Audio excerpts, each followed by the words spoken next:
Assalamu alaikum. We're back with our transmission on 23rd March. We're talking about the importance of this very historic day for us, for the youth, and what it meant to Quaid-e-Azam as a visionary when he realized that Pakistan and Hindus and Muslims could no longer live together, and that we need a country of our own to shine, a country of our own to prosper, and we could not live in a subjugated environment under the Hindus anymore.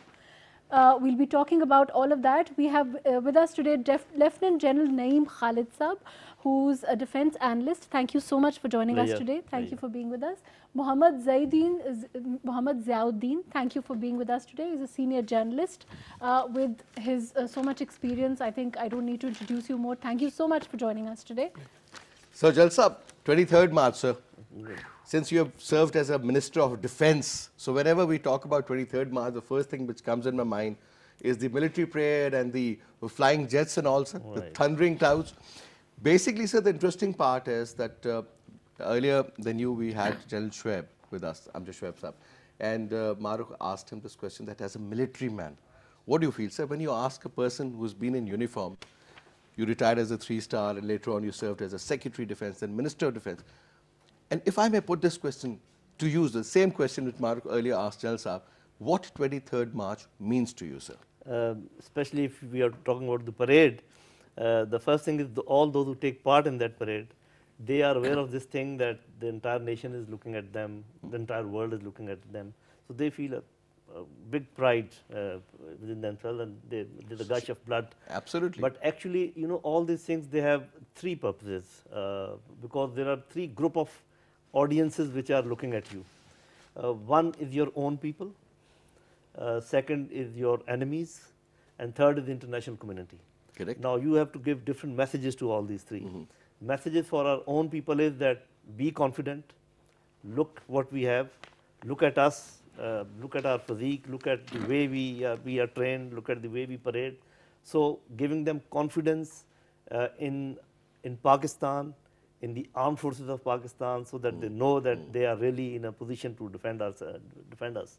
For the enemy, the message is the opposite, that please don't make any mistake. If you do it, then just look at the array of things which we have, and also the level of training that we exhibit at that. Because it's not a small thing. We all know that, you know, not only organizing the parade, the way such big, large columns they move, and all that discipline you see, all that coordination, you know, air coming, it is a matter of seconds that, you know, absolutely, one after another they do come. And for the international community, again, it is a message that we want peace, but in case we are ready for the other options also. So this parade has a lot of factions or facets, you can say. Those who are participating, they have a sense of pride. They give confidence to our own people. They give a very good signal to your enemies, and also it provides to the international community the understanding that where we stand. So that way, I think it is all encompassing. It has, at times, you know, one may think that why do we spend so much? Of course, there's a lot of expenditure of petrol and, you know, people, logistics and everything, obviously, yeah. But then the dividends are so many, besides these 4 which I have mentioned. We all wait for the parade, sir.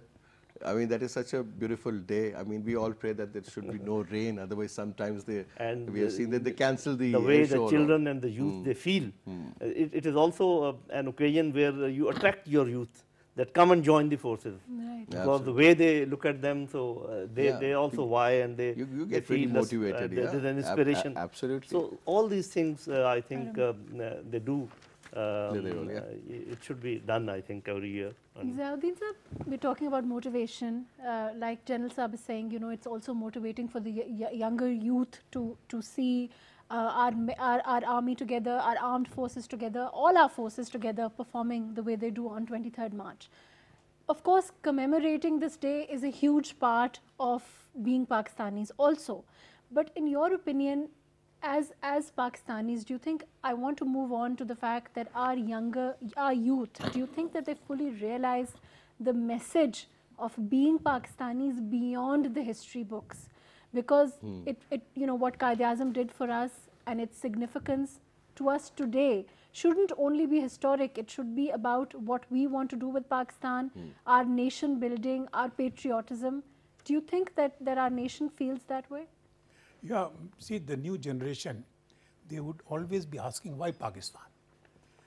And this has been, the advent of Mr. Modi in India, on many aspects, it looks like it is very negative for Pakistan. But there is another aspect to this. Mr. Modi's advent has actually reinforced the reasons why Pakistan. See, if you remember, Right. Quaid-e-Azam was known as the ambassador of Hindu-Muslim unity. Yes. And why did he leave that? I mean, the point when he said, no, okay, we can't live with you together. We can't be living with the majority population of India.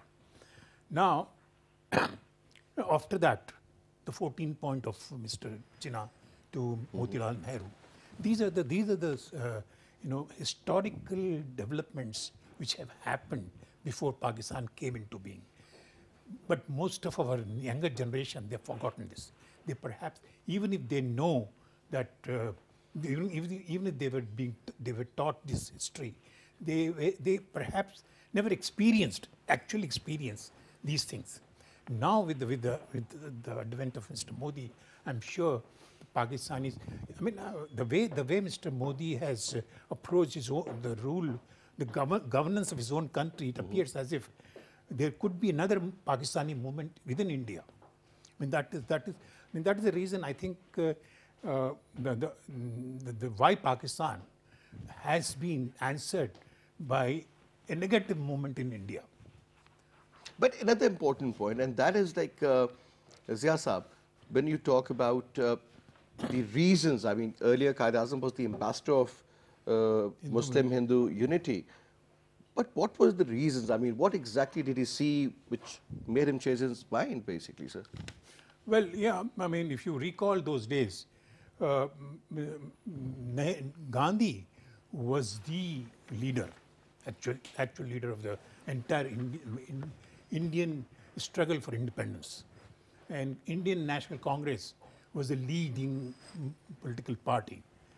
But when Jinnah came very near to these main leadership of the Indian National Congress, he felt that no, these people they are believers in majority rule,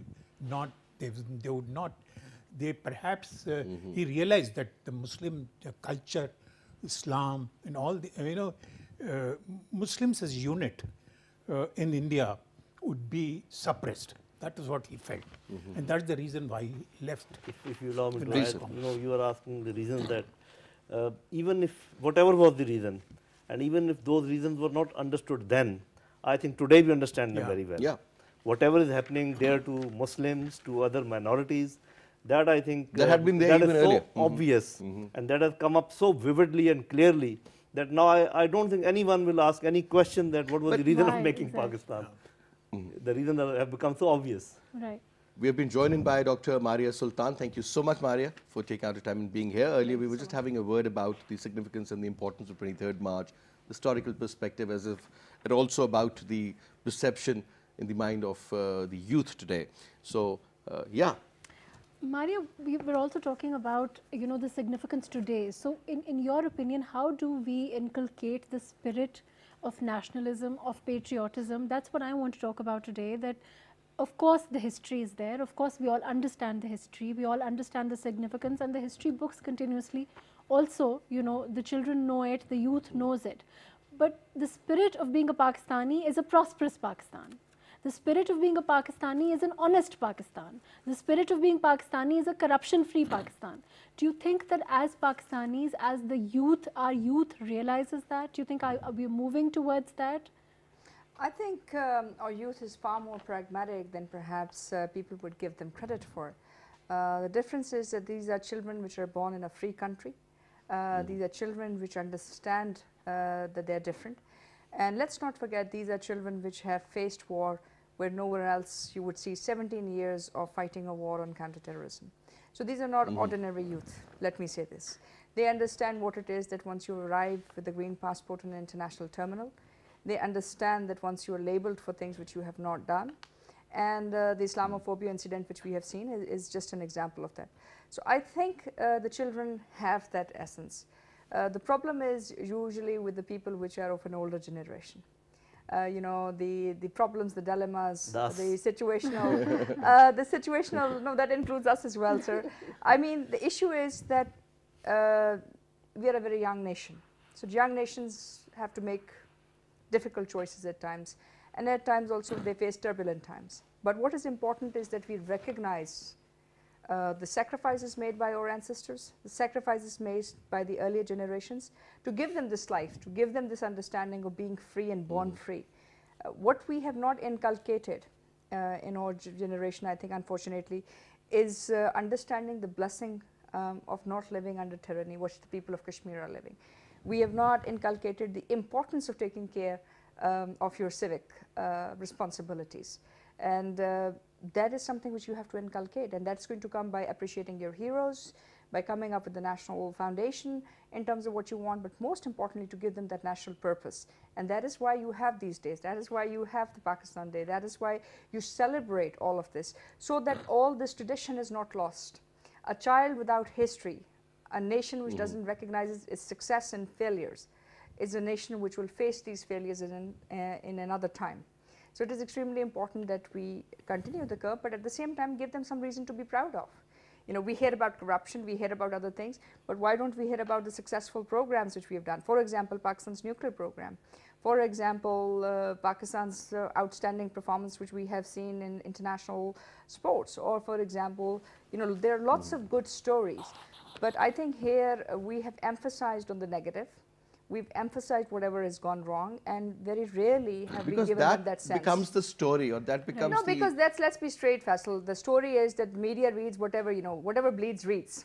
Yeah. So, you know, but what's visible is visible. No, but there are also the other side of media. Like, for example, if you look at the NHK, you know, NKH or some other international media, they do also focus on some good stories. They also focus in terms of historical perspective. They do documentaries. They do all of these things. You have to educate your generations. It's not going to happen on their own. It's not only about politics all the time. No, it's not about politics. It's not about security. And even if you do want to talk about these issues, they should be given in a historical fashion. There should be documentaries on it. There should be school visits to different places. How many school visits do you see? How many nature walks actually your children go to? They live in cement houses. They go to cement schools. We tell them all about these fancy international curricula. How much of that is actually which they can resonate with? So these are questions which we need to ask. Because a lot has been developed which we expected them to. For example, I mean, education, I think, sir, is a very important area. When we were growing up, I still remember when I was in school, the first period was of Pakistan studies. And we would all think that, oh my God, first period Pakistan studies was so boring. And you know what, because we were not taught history in an appropriate way, sir, it's not about holding a book and just remembering the dates. Rather than explaining the way we talk now, it makes more sense that, oh, this was the reason for objectives resolution. Okay, this was the importance of 14th August. Or this is what Qaid-e-Azam said. It has to be kept refreshed. Yeah, exactly. According to the new modern era, sir, now this is a .com generation, that's what I say. Memories are short. So as she was saying that we have things to celebrate. We also have things to ponder, and I think the greatest celebration could be that we now have the third or the fourth government, democratically elected government going on. And you were talking about media. Just look at the expansion and proliferation of media in Pakistan in the last 15 years, 10 years. And if you look at it, we have a number of milestones that we have achieved. You know, besides this, we have more universities. Okay, the standard of education might have gone lower than before, but then now what I think is that we have now the infrastructure, the base on which we should now start building a beautiful Pakistan, a progressive Pakistan, a developed Pakistan.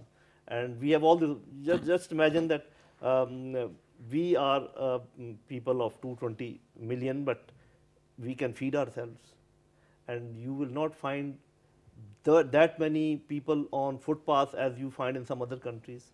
So which means we can feed ourselves, we can clothe ourselves, we can house ourselves to an extent. So this is not a mean achievement with such a great big nation in numbers I am talking about. And from the military point of view, I mean, it goes without saying that we have forces which are second to none, and they have proved their worth, and very recently also. And of course, the only probably armed forces which have overcome this terrorism so comprehensively. Absolutely, that is a great achievement. And another thing, you will find very few countries where where the armed forces, they assemble and build their own tanks, they assemble and build their own aircrafts, even naval vessels. Absolutely. So this is not a small achievement. Yes, the compatible achievement in other fields maybe we still lack, but I'm quite hopeful that with this, maybe you need to change your system within the democratic framework. We can always do that. If this democratic system is not working, you can have another democratic system. We have a very vibrant media as well. And See, media. if you compare our media with any Muslim countries in media, we stand much above them. Again, let me give you the recent example. The behavior of the I think media in the other Indian country media. and Head over and here. shoulders above them. Absolutely. But Ziauddin Sahab, okay, we of course we need to pat ourselves on the back. We need to understand that we as a nation, whatever we fought against terrorism, like Maria also mentioned, and General Saab is also saying. But my question is that the kind of values that we need to teach our generation for a prosperous Pakistan, have we been able to do that? Because that is what nationalism is about, that is what patriotism is about, that is what we want Pakistanis to be known for. Yeah, And have we been able to translate that? Where have we failed, and what areas do we address? See, if we go back to the 11th August 1947 speech of Qaid-e-Azam, and if that speech is taught to all the youngsters of Pakistan, I mean, somehow or the other, that speech was censored. Immediately after he spoke, the very bureaucracy in this country censored that. And if we should be using this speech of Qaid-e-Azam, actually the preamble of our constitution, not the objective resolution. Objective resolution was passed after Jinnah had passed away, and that objective resolution has actually inculcated that all those negatives in this country. And somehow or the other, some people in this country thought, no, it should be made the part of the preamble of the Pakistan. The number one document. We should use Qaid-e-Azam, the 11th August speech, much more than talking about the objective resolution. But I think that speech is very well known, sir. Yes. I mean, you'll not find a Pakistani Who doesn't know Maybe what the Qaid-e-Azam said, youth that it not will so not be a theocracy, and One of the ministers, when I told him this, he said there are so many questions about this speech. One of the ministers told me this. Right, G. Maria. I think that while the importance of the speech is understood, but let's not forget about the fact that the partition happened because of a single principle, which actually translated into two different states, that the Hindu majority areas will, go and create an independent state for the Hindus, which they thought should be secular, and that's what they tried to present. But we, from the onset, never said that this is going to be something different. It was for the Muslims so that they could live freely. Now, Islam allows for other people and allows, the generosity of the religion is not something which is against the strategic culture or the ideology. But Maria, this word secular has also been, translated into so many different versions. Faisal, I think let's not undermine weren't fact. Pakistan supposed to be a secular country, because Qaid-e-Azam himself was a secular man? No, I think we should not mix two things together, because the fact is that it was for the Muslims of India. The two-nation theory was good for as long as Pakistan was not created. Once it was created, it is a one nation. It cannot be two nations after Pakistan. So then they for fought for a cause. They fought for the minorities to exist. And they wanted, you see, there's nothing which Islam forbids you in terms of the minorities, that they can't go and, have their religion, they can't go and forward and go to their respective places of, religious worship. There is no distinction as far as that is concerned. But let's not undermine the fact that millions of people, or thousands of people, whatever statistics you pick up, did die for the fact that they wanted an independent Muslim state. So you can't, you know, When you have a underhand. majority, deal with that. 99% Muslims in a country, why should there be any fear about Pakistan? Sir, the Muslims? question is not. Why should there be any Sir, fear it was about a Islam, continuation of Islam what we being have. in danger? Sir, it is a continuation of that fact, and let's not forget that Kashmir is still an unfinished partition, which is still existing. That's a problem for India. Ours is, No, sir, ours it's is a not. dispute. No, sir, Ours it's- is a dispute no, the between fact India and of the Pakistan, matter Kashmir. is- But it's not our problem. So the It's- fact. it is India's problem, I think and they're suffering this from it. will start a debate in On a a very different tangent. level. Let's no, keep but Kashmir I would out. just No, like to I add think one the thing. issue here on the principle is that the objective resolution has a place because it was a continuation of the struggle for the Muslims which was there, and henceforth this is what translated into the constitution. So it does have its place, and But it I does have believe its it was meaning. objective resolution which has brought in so many negatives in this nation. But sir, Well, I mean, sir, there it's have been debatable. Sir, it's democratic debatable dispensations one after another. Why didn't they remove it? It means that majority of the people, they go for it. No, another thing which I would like to bring out, Qaid-e-Azam did not make only one speech of 11th August. He made a number of speeches. Before partition. Before And partition. once he was asked that what would be the constitution of Pakistan, he said it will be Quran. That is also known to us, and many he said. But he you didn't know, say it there were after Pakistan was created. Many other speeches were there in which he indicated very clearly that what Pakistan. He said that it will not be a theocratic Theological, state, but at the same time he said it will be run on the principles of Islam, and principles of Islam are what? That Islam is Islam says universal. education. These But- principles of but- Islam are universal. Exactly. So those principles We we should have not to be- we should inculcate be in our apologetic youth. about it. The fact of the matter is that these people did fight for it. The fact of the matter is that thousands did struggle for it. The fact of the matter is that we had massacres in 1935. The fact is that we're still having massacres on the same principle. So there is a reality for the subcontinental people who have suffered a very different history and different genre of political struggle, and that is the reason that you want it. And if somebody is expressing something, it is not supposed to be considered as a zero-sum thing. And I think we need to be embracive of the fact that if majority is looking at it, it does have a value and it has a precedence And and a what was the historical single relevance. most slogan in the creation of Pakistan? We all know it. Pakistan ka matlab kya? La ilaha illallah. And you cannot expect a leader of the But I stature would of think that is a blasphemy. please sir, let I mean, me. how can please, you sir, let me finish. translate Please, sir, let me Pakistan finish. into the kalma? It's Please, too sir, let me dangerous. finish. I If mean, that, how would that was the people of slogan, Turkey say if that was the Pakistan ka slogan, matlab la ilaha illallah? the stature of Qaid-e-Azam was not that low that he will promise something else and then deliver something else. Once the people were saying that Pakistan ka matlab kya, la ilaha illallah, that was delivered and that is there to stay.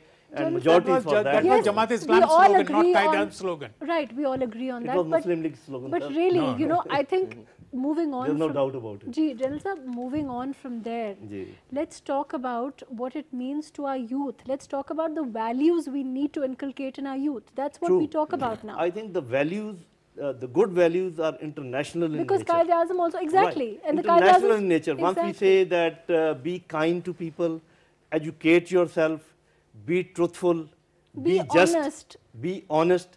Is there any of these values which is outside the internationally accepted norms, or is any of these values outside the circle of Islam? So what I am saying is we need not have any other crutches for us. Islam provides a full-fledged solution to everything. But when we talk about loyalty, for example, you know, Right. patriotism, we talk about loyalty to our own country, we talk about Pakistan. being Pakistan. patriotic to Pakistan, for example. Values such as there's no second opinion about there's it. no second, exactly. We are a country. The first thing is we have to be a normal nation state. I mean, there's no second thought about it. I'm not saying that we should be some special state or something. What we are saying is that whatever we asked for, that is being provided within the constitution. The only thing is how we feel it. For example, you were talking about secularism. Now it is just an understanding is what do you mean by it? If secularism means equality for all, well, Islam also says that. If secularism is exclusive of Islam, I don't think so. Unfortunately, this word is Medina associated. has been translated as a secular city. Medina is not Medina. So good enough, which means So everybody has a Islam different can struggle and a accommodate different secularism in a way if we have that See, understanding. of Misaq-e secularism. Medina, if you go back to Misaq-e Medina, go through it, it is exactly what Qaid-e-Azam said on the 11th August And But it was, but the principles are the same. What Right. about the other The other principles building? are principles of goodness. Exactly, and other building nations work together. Their youth works together towards building their nations, towards building their countries, and we need to steer our generations, I know our what you're younger trying to say. generations towards See, that. extremism has been inculcated in our society, and that has gone into the mindset of our youth. We have to get rid of that extremism, and we have to go through all the curriculum, all the books we are teaching these youngsters, because that is the basic danger to this country, extremism. It's not a danger to this. I mean, just to quote a small, it's The not a danger mindset, to the mindset I said. It's not a danger to this country that most of our children don't realize that a very small thing that they don't have to throw trash on the roads. The civic sense. Yeah. It's not a tarbiyat danger. part of it, as we say, Exactly. taaleem and then It's not a tarbiyat. danger to our country that our children don't realize that there is a sanctity to Cleanliness. the cleanliness, In Islam, to the voting Islam, cleanliness process. is supposed to be the half in half. Exactly. You know, those portions of Islam have been picked up by a certain group. Unfortunately, they become the custodians of the religion in this country. And the perception of Islam is that. Faisal, I think this is an over exaggeration of the fact, because you see extremism is something which you're dealing worldwide. Let's come But back to Pakistan. No, Right, that's even what I for want- Pakistan, because you see you're living in an age of global information. Now your phones, this generation Everything, is having yeah. access everything. So I think it's a question of So we what we condone want to. extremism. No, Just sir. because No, universal. sir. How can Please, you can do that? I just finish my argument, if you would permit me? I think the issue is that we have to take principled positions on different things. So by just linking them to one religion or another is not something which we should be actually focusing on. We should be looking at the principle of whether we should condone violence or we shouldn't, or whether we should allow it to be linked in that sense or not. So I think that needs to be seen. If we are going to penalize things and not contextualize them, then you have bouts of extremism everywhere in the world. You have bouts of extremism because people have different issues, because the next generation in which these children are living, they're not explained these facts. The recent killing in New Zealand is testament to this. What? This is somebody who is talking about 1683. This is someone who wants to talk about all of these things. So I think let's hold our horses over here and see that what is it that we want to translate to our next generation, and what is the principal approach we should You go don't on. want extremism to be taken It's out not- of I our- think, sir, you're taking I it out think of that context let's on move, that account. Maria, let's move on from this debate. We really want to, the point is, General Saab, the focus, I want to move the discussion to the point where we can tell our children know that where we are at this time, we're not, I mean, let's be honest. As far as our economic situation is concerned, as far as our standing in the national community is concerned, what are our deficiencies? Where do we want our country to be in the next 20, 30, 40 years? Is our youth working towards that? Are we working together? Like, for example, other nations, let's talk about South Korea. Other nations, for example, have worked together to build their countries. Are we working together to build our country? That's what. I think let's that was talk the about ultimate that. objective of Qaeda Yes. Azam, to have a prosperous The economy. Pakistan, I not a think, failing purpose has to be Pakistan. built. I think Exactly. if we go back to the Correct, ma'am. three principles of Qaid, unity, faith, and discipline, I think that most of our problems will get resolved. And as far as I think, instead of quarreling that whether it is Islamic or un-Islamic, if we just go for the goodness, educate your people and give them the right education, not dogmatic or indoctrination. Tell them how to analyze the things. Tell them how to evaluate the things. Absolutely. Tell them to make your own decisions. They should Tell have their them own to work diagnostic honestly skills. for the prosperity Right. of this country. So if you can give them education, if you can give the people justice, if you can give the people economic opportunities, Exactly. I think everything will get resolved. And without going into this discussion whether it should be Islamic or non-Islamic, it should be goodness based. Because I fully believe that Islam is goodness and nothing else. Which is in any case what the Right. religion is based And upon. True implementation of Islam. Right. True implementation Yeah, that's of the thing. Islam, that is, I think, But that required. should not be the Maulvi's interpretation of, Of course. Islam. That's So the instead thing. of That's what I maligning, wanted to say. instead of Country- maligning the interpretation, we malign Islam, which is bad. In a country It is where there is no affordable education, affordable health cover, affordable transport, affordable communication. These are the basic Then that country has to get out of requirements. this. Absolutely. See, economy, that is perhaps the Right. most important issue today. We, from the days of Seattle, we have become dependent on donor. Exactly. I mean, and the donors dictate our policies. They have been doing it all through. And without thinking, we kept on taking those loans So if without you trying think we to would have create. set our path correct at that time, things would have been different? Or you believe that, 50s, 60s, I mean, we had a war in 60s and 71, Bangladesh got separated, then in 80s, it was Ziaul Haq, earlier than that was, it was turmoil when Bhutto was in power, and later on, PML, N and PPP and PML N and then PPP and then Musharraf's era and then war on terror. I mean, if you look at the last 70 years, I mean, it's a zigzag drive, sir. Nothing has We been have to get consistent. out of that. When will we, sir? That's the point. That is, I think, that is where our youth comes in. They have to be educated, as General Saab said. We should improve our educational standards. Look at our graduates. They can't even write a simple sentence in Urdu, even in Urdu. That's the problem. Now, whose fault is it? And those who can sign are considered educated. I mean, because the standards have gone so down. That's the worst part, And sir. it's become very expensive as well. If you look at our education, there are two kinds of education systems here. One is the government one, and another one is A and O level. I mean, what do these people who teach their children, who send their children to A, O level, I mean, they're creating a kind of a small little pocket in this country, which knows only the English language and the history of UK and American history, nothing else. They don't even teach Pakistani history. That's the problem. We have to get rid of this two types of systems. And the current Actually, curriculum is teach- so boring as well. We are not changing with the times, sir. No. I mean, because I think this rapid change which we have witnessed in the last 20 years, I think this would have been in the last 200 years. Our national language is Urdu, but official language is still English. How do we live like that? I mean, we are living for 71 If years. we are really talking about reforming, ourselves, we keep on talking about judicial reform, then this reform and that reform. I think we need to reform ourselves socially. And We should for have that- individual reforms, Jan Yes. Sahab. For that, I think each one of for us that we needs need, to proper be education, reformed. not only education that you have, degrees Right. doled out and all that. Education which you were talking about, which includes tarbiyat, Which makes you the more training, productive and which positive. makes you a positive human being as such.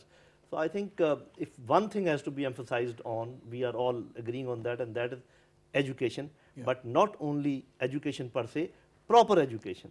And for that, I think educationists must join their heads and find out that what is Civil missing. society together, I think, it needs must, to sit. It must lead us to social reforms, In a our country- attitudes. in a country our where attitudes teachers are towards killed. each other. Exactly. Attitudes are very Student kill teachers. I mean, that is a very dangerous situation. in this Absolutely, sir. country. And again, it goes back to the same philosophy, the mindset, Mindset. extremist mindset.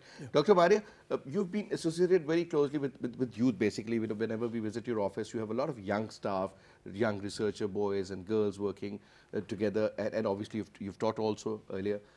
So engaged, and you really believe, and you have very firm ideas that youth is the key, and you have a lot of trust and faith in them. But do you think with the current given these given circumstances, at the same time, the resources which we have within, and the kind of mobility within the given parameters, do you think this huge bulk of youth can actually become the demographic dividend of Pakistan? Well, I'm a strong believer that they can. I don't think that you need a lot. What you do need are 3 or 4 major steps which need to be done. First is that you have to give a national purpose. A national purpose has to be larger than smaller issues. That means you want economic dividends for Pakistan, you want political dividends for Pakistan. You have to give the nation, and most importantly, the younger generation that. Secondly, you have to equip them for their time. You can't teach them subjects which were maybe perhaps relevant for 10 years ago. I'm in the education sector. Our universities, unfortunately, bring out a graduate who's taught maybe 10 years behind sciences. I'm not talking on social sciences, I'm just talking about The current sciences. updates, You know, the inventions, technical innovations, yeah? vocational institutions. Pure So sciences. you have a vocational institute which is teaching people how to sew things. Most of the countries, they have vocational centers. They tell you how to work in a microchip industry. The level is So it's not that your children are not smart. It's not that your children don't perform. It's just that you have not made those essential steps so that they become essential contributors. CPAC is a major thing right now. Everybody talks about it. So tomorrow, if you want industrialization, in that industrialization, if you want your people to be hired, you have to equip them. If you don't equip them, how do you expect people to be hired at high skill ends? if you don't think about supply chain stability, if you don't think about global access, and if you don't think about setting standards which are different, don't expect your people to perform. But in that, you have to make these decisions. A national leader has to make decisions what you want to teach your next generation, how you want to equip them. And once you give them that, once you give them that sense of purpose, that they're going to contribute, they're going to do this, what is the average mindset of your youth or people you expect? We want a government job. Why? Mostly, because nowhere in the world the government can afford 100% jobs. Your corporate sector has to develop, but in order for your corporate sector to develop, they have to set international standards. They have to function in a way in which people become participants. They have to reform, they have to support and they have believe to in become synergy, participants, basically. like whether it is in China, whether it was a rule which allowed you to have different kind of economic participation or in that process or not. You do have to make a system which would allow people to be empowered, which would allow people for multiplier effect. Why is it that in 1960s, it was Pakistan's 5-year program, which South Korea took, and now South Korea is one of the leading Asian giants? Because they did it, we didn't do it. No. Issue is not this, that they did it and we didn't.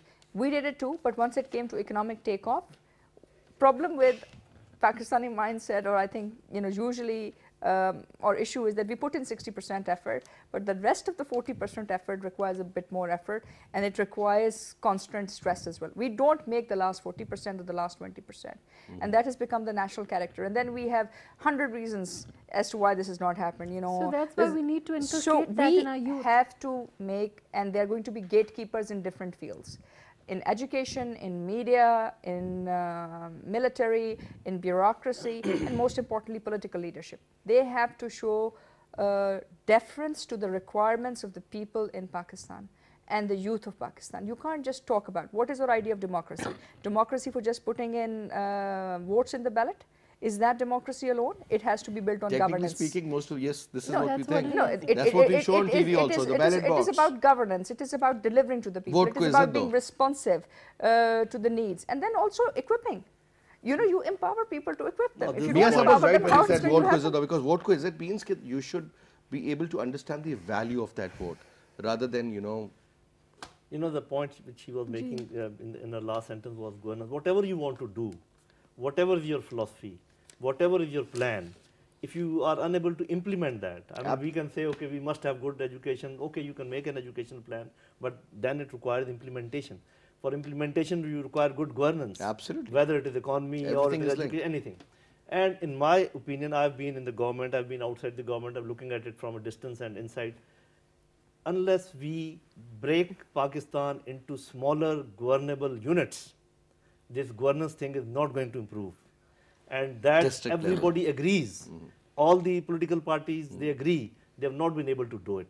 So unless we have a very robust, whether you call it district government or you call it, smaller province governments or whatever, because you have to make laws, you have to implement those laws, you want to make a plan, you need to implement that plan. It should be at the grassroots level, sir. So that implementation machinery, for the time being, I'm sorry to say, is missing. Whereas we have a lot to rejoice today sitting here, we also need to ponder a lot. Your comments, closing comments, Uddin sir. Well, as Jalsab said, governance is the thing. I mean, the government of the day has to improve its governance. Unless we do this, we would not be get out of the track we have entered into. Well, earlier, something very funny is just popping in my mind, and I can't stop it. I was in China, and you were talking about efficiency, right? So I met this Chinese girl, Jansab, there, and she said, we don't like you Pakistanis anymore. And I was like, why? And she was smiling. And I said, I hope she understands what she's saying. I said, why? She said, why you guys go to USA and you marry girls there, but you don't marry Chinese girls. I think we should have few Chinese in our system so that we can get efficient. That must be because of your smart look. Honestly speaking, I think that's not going to work at present. I need to have a we conversation need with to your wife on learn that. a lot more from the Chinese. But anyway, I just wanted to end it on a happy note. Anyway, Jalsa, thank you so much. Jalsa, it was a pleasure. Thank you so much, Dr. Saiba. Thank you very much. Let's hope that as a country, as a nation, we can move towards a Pakistan where we understand the values that Quaid-e-Azam set for us, the kind of vision that he had for Pakistan. Let's hope that we can all get together, our youth and our civil society, our government can all unite together to work towards a country that is actually working on the principles of Mr. Jinnah's Pakistan. Let's hope we can do And that's all we have for these 2 hours. We'll see you again. Till then, you take good care. Khuda Hafiz. that.